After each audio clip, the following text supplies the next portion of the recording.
Hello everybody, my name is John Callahan, and you might be wondering, why are the lights off? Why do I have candles around me? And you might be wondering, why is this dark? I already asked that question, but I wanted to get suspense in. At the time of this recording, it's October 31st, so happy Halloween! So then, what I'm gonna do for you what I'm gonna do is I will tell you the history behind Halloween, and I'm gonna teach you how to do some fun stuff. Only one thing to do on Halloween. Well, October 31st, 2015, it's pouring in Mandeville, Louisiana. I know, it sucks. We had a choice to go trick-or-treating last night, but the idiots at the St. Tammany Parish government, or the government of Louisiana, changed it at the last minute. So, what the heck? And this video might take a couple minutes long, but I'm happy I'm doing this. But one more announcement. I'm gonna be stopping videos for a while. I know it's just terrible to say, but WTF, man. WTF and YOLO. Okay, now, the history behind Halloween. Okay, let me just get my thoughts straight. Well, it's all started like 1000 or 2000 BC, and there were these. Well, it happened in Ireland. God, I need to get this name straight. And that's my first swear of the series. God. Oh, Lord help me on this video. Okay. It all started in Ireland. A group of villagers called Celts grow crops and everything like that. But every year, they're afraid that their crops might not grow again on the next year. So then every October 31st, or Samhain, they go out in the forests taking sacrifices that they can actually sacrifice to their gods. But if they sacrifice stuff to their gods, they'll make sure they're happy and make sure their crops grow again next spring. Yeah. The Christian reality, Christians thought, this is bad. We have to stop the Celts and the Druids. But the Celts love their Samhain celebration. So then they thought, if you can't beat them, join them. So then they made November 1st All Saints Day. And they made October 31st All Hallows Eve. A shortener version is called Halloween. Ah. Now, next thing I'm about to tell you. The history behind jack-o'-lanterns and all that stuff. Okay. Well, when the Celts go into the forest, they're afraid of dark spirits trying to stop their celebration. So then they light candles. They light candles. It's known for spirits who are afraid of fire. Dark spirits are afraid of fire. And to make sure they are fully protected, they actually bring human skulls. I know Celts sacrifice animals, chickens, dogs, deer. Sorry, Bambi's mom. Oh, I did not see Bambi, but I'm getting off topic here. Okay. They even sacrifice their own kind. Creepy. So then, every time they gather up, they make a little tiny shrine in honor of those who had fallen for sacrifice to their gods. And on the middle of the altar is a human skull. And fast forward to 2,000 years later, a jack-o'-lantern is a human skull, but carved into a pumpkin. But before, they didn't have pumpkins in Ireland, even though yeah, it's before Christ. So they used turnips. They carved skull faces in the turnips to make them into terrifying torches to scare off the evil spirits. Yeesh, give me the creeps. Anyway, and the next thing I'm about to tell you is fun. What's the good stuff about Halloween? What's good and what's bad? Okay. Well, around the Celtic time, or around 100 AD, I think, villages prepare feasts, bread, cookies. No, cookies were not around. Cakes. They take them around next door to every single house. And when they do, they say a special prayer for those who have passed from this world to the next. But there is a dark side to this. If you don't give kindly, it's called a trick. And you now know what trick or treat comes from. And a trick, trick is everything to avoid. You need to avoid tricks. Because if you get a trick, consider yourself. Okay, if you didn't see what I did, yeah, your life could be at that. Okay, this is just too dark. Hold on. Okay, much better. Okay. Now back to what I was saying. You might be wondering, on Halloween, why do we bob for apples? Like if you throw a bouquet backwards, it's the same thing as bobbing for apples. Same thing. But they hang them on trees. Carve holes in the middle of them. Place string through them. Hang them on trees. Lots of them. But if a male and female bite into an apple together, they're the next one to marry. Now, enough with this cute business. Now let's get to scary stuff.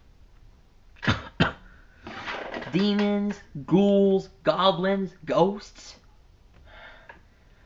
Well, it's all about the Halloween nature. Well, in medieval times, before we get to the medieval times, if you're just afraid of a ghost, But at the medieval times, if you're afraid of a ghost, or believe in ghosts, that's flat out terrifying to them. Unbelievable. It's ghosts. They are pretty scary. Well, I know one thing. Ghosts can be scary. And now, I'm going to tell you the history of a witch. Yeah. In medieval England, a man reported to see a woman on a broomstick fly across the full moon. That's just flat out scary. But, well, if you're accused of a witch, if you're accused to be a witch in the medieval times, the possibility could be death. But these days, if you're accused of being a witch, have fun being a witch.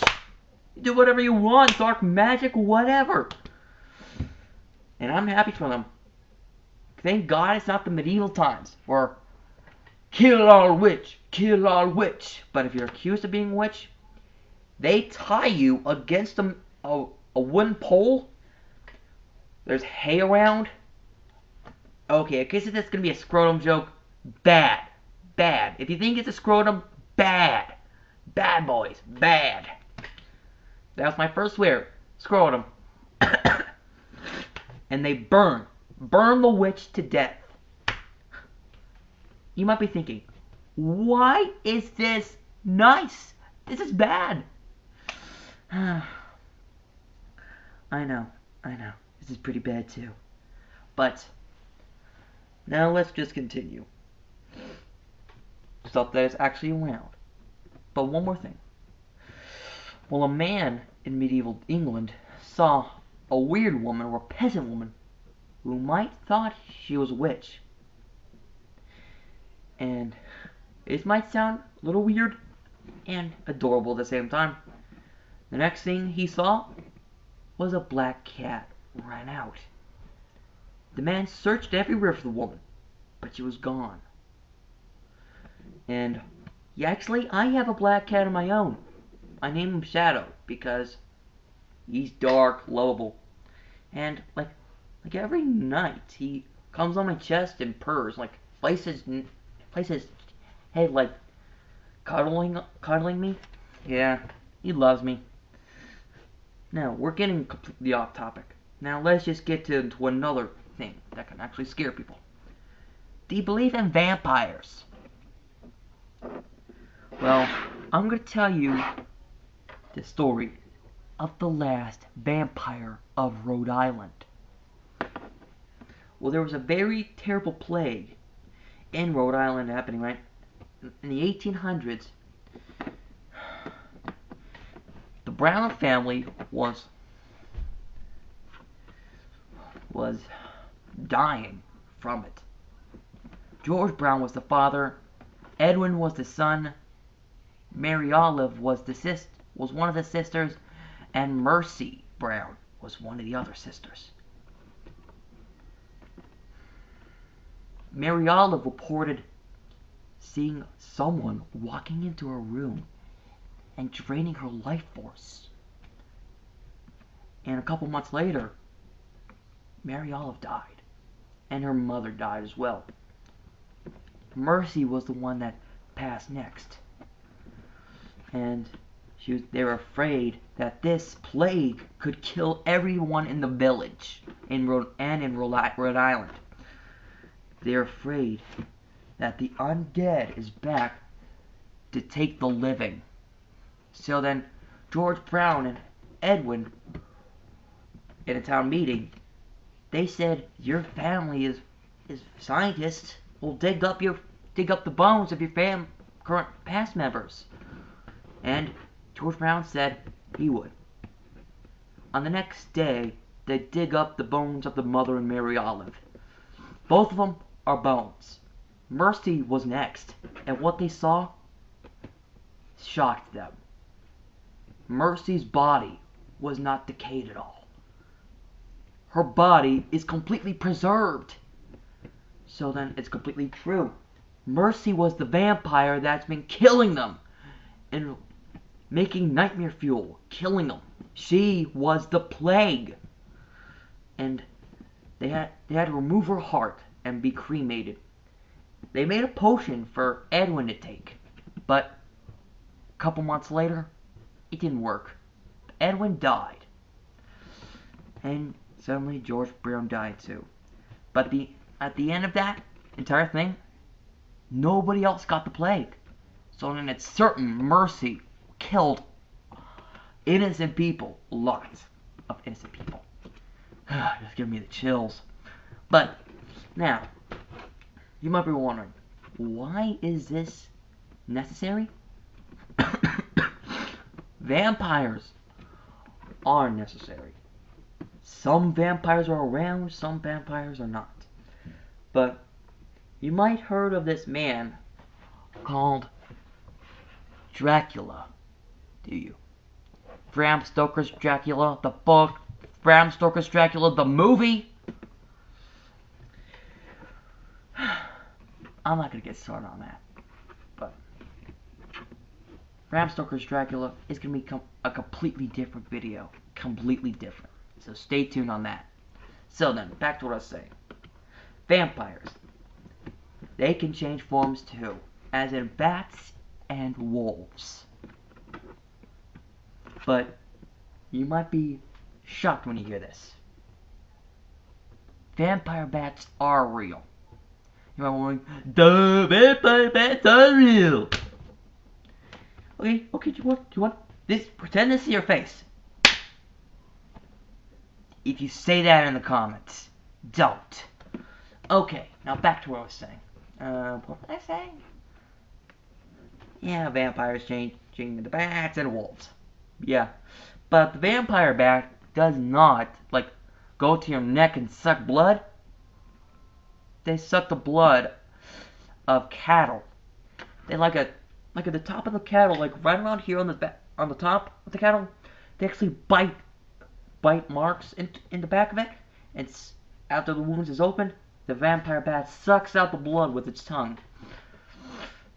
Creepy. Yeah.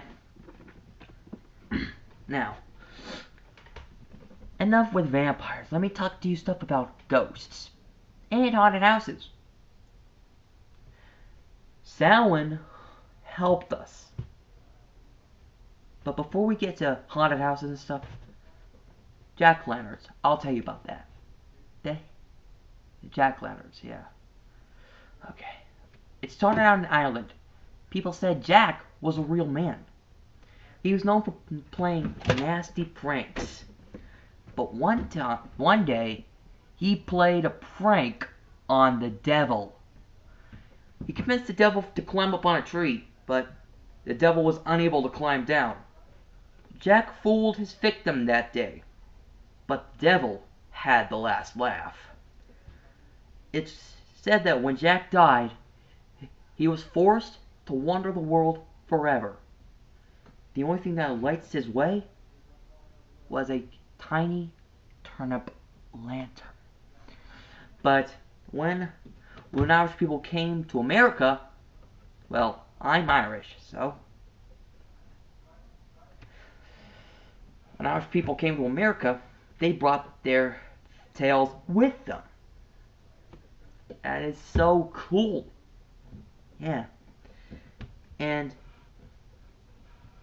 to make sure Jack was pretty much remembered, they carved faces into pumpkins and placed like candles in them. And guess what? A jack-o'-lantern was made. Maybe like 5 or 6 tales was told already. Well, now let me tell you something. Okay. The Queen Mary was one of the biggest cruise ships in the world, second biggest, relating to the Titanic. I'm not going to talk about the Titanic. 1912, jeez. 1912 was 100 years after the Titanic, but I'll make it like 110 years, and I'll record a video for that. But now back to what I was saying. The Queen Mary was said to be haunted that day. Not that day. Said a ghost of John Henry. Yeah, that's my name. He was killed on the ship. And like every October 31st or October, the Queen Mary opens up as a haunted house. Easy enough, right? But people say the Queen Mary is actually haunted. Yeah, that's pretty fucked up. Second swear. That's pretty messed up. I just give myself the chills. Now, when you see like a little, in case you see a devil running around, might be your cousin in a rubber mask. But when Universal comes into view, they make sure Halloween is at the top of their to-do list. Every October, Universal Studios celebrates Halloween by making up lots of scary stuff. Very, very scary stuff. And trust me, I've been to Universal when it came to Halloween. I've been there. And it was pretty neat once you actually take a look at it. Well, Disney World is the same. Disney World 2. But Disney and Tim Burton made a movie called The Nightmare Before Christmas. And it celebrates on Halloween and Christmas. But I'll make a Christmas video on that too. But yeah, it's pretty neat. It's pretty neat. Pretty neat. Pretty neat. Okay, now. Now I shall tell you something. Halloween is completely true. When you see a witch running around, might be your little tiny sister running around in a witch hat and witch gown, but I'll tell you something. I will tell you something. Halloween is completely true. Yeah, and don't you dare forget it. In case I forgot something, type it in the comment section below. And anyways, I believe I am done here. So thank you guys for watching, and I'll see you in the next video. Bye bye.